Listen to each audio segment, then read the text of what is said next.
وزیر اعظم سے انڈونیشین صدر کی ملاقات، باہمی دلچسپی کے امور پر تبادلہ خیال۔ وزیر اعظم شہباز شریف نے قاہرہ میں D8 سربراہی اجلاس کے موقع پر انڈونیشیا کے صدر عزت مآب پرابوو سوبیانتو سے ملاقات کی۔ وزیر اعظم شہباز شریف نے عزت مآب پرابوو سوبیانتو کو صدر کا عہدہ سنبھالنے پر مبارکباد دی۔ دوران ملاقات دونوں رہنماؤں نے باہمی دلچسپی کے امور پر تبادلہ خیال کیا، جس میں دو طرفہ تعلقات بشمول سیاسی، تجارتی اور اقتصادی امور کے علاوہ کثیر الجہتی فورمز پر تعاون شامل ہے۔ اقتصادی اور تجارتی تعلقات کو مزید مستحکم کرنے کی بھی ضرورت پر زور دیتے ہوئے دو طرفہ تعلقات کو برقرار رکھنے کے لیے قریبی رابطے میں رہنے پر بھی اتفاق کیا گیا۔ اس موقع پر وزیر اعظم شہباز شریف نے کہا کہ انڈونیشیا پاکستان کا قابل بھروسہ تجارتی شراکت دار ہے۔ انہوں نے خاص طور پر پام آئل فراہم کرنے والے ملک کے طور میں انڈونیشیا کے کردار کو سراہا۔ وزیر اعظم شہباز شریف نے صدر پرابوو سوبیانتو کو دورہ پاکستان کی دعوت بھی دی، جو انہوں نے قبول کر لی۔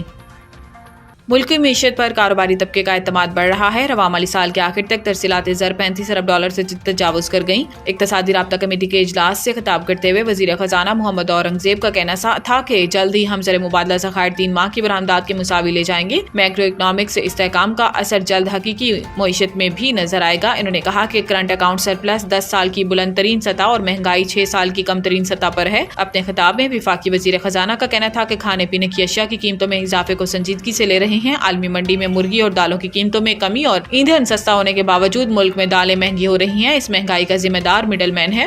دوسری طرف اقتصادی رابطہ کمیٹی کے اعلامیے میں کہا گیا کہ بنیادی اشیاء کی قیمتوں میں نمایاں کمی سے عوام کو ریلیف ملا۔ آٹا، مرچ، ڈیزل، پیٹرول، دالیں، پیاز، چینی سمیت کئی اشیاء سستی ہوئیں۔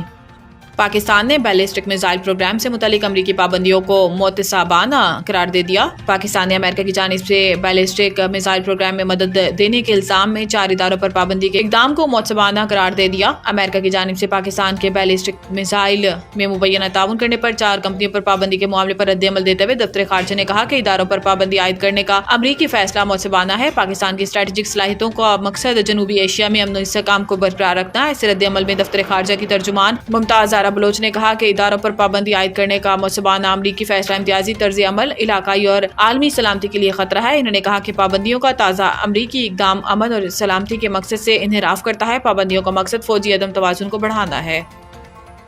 نان فائلرز کی بڑی گاڑیاں اور زیادہ جائیداد خریدنے پر پابندی۔ ترمیمی بل اسمبلی میں پیش۔ قومی اسمبلی میں پیش کردہ بل کی مجوزہ ترمیم کے مطابق نان فائلرز پر 800 cc سے بڑی گاڑیاں خریدنے پر پابندی ہوگی۔ نان فائلرز مخصوص حد سے زیادہ جائیداد اور شیئرز نہیں خرید سکیں گے۔ اس کے علاوہ ٹیکسٹ اور بینک اکاؤنٹس اوپن نہیں کرا سکیں گے اور مقرر کردہ حد سے زیادہ پیسے بھی اکاؤنٹ سے نہیں نکال سکیں گے۔ مجوزہ ترمیم کے تحت نان فائلرز ایک حد سے زیادہ بینکنگ ٹرانزیکشنز نہیں کر سکیں گے۔ ان کے سیکیورٹیز اور میوچل فنڈز میں سرمایہ کاری پر بھی پابندی ہوگی۔ نان فائلرز کو صرف موٹر سائیکل، رکشہ اور ٹریکٹر خریدنے کی اجازت ہوگی۔ غیر رجسٹرڈ کاروباری افراد کے بینک اکاؤنٹس منجمد کیے جائیں گے۔ بل میں مجوزہ ترمیم کے مطابق نان فائلرز 800 cc سے بڑی گاڑیاں نہیں خرید سکیں گے۔ انہوں نے صرف موٹر سائیکل، رکشہ اور ٹریکٹر خریدنے کی اجازت ہوگی۔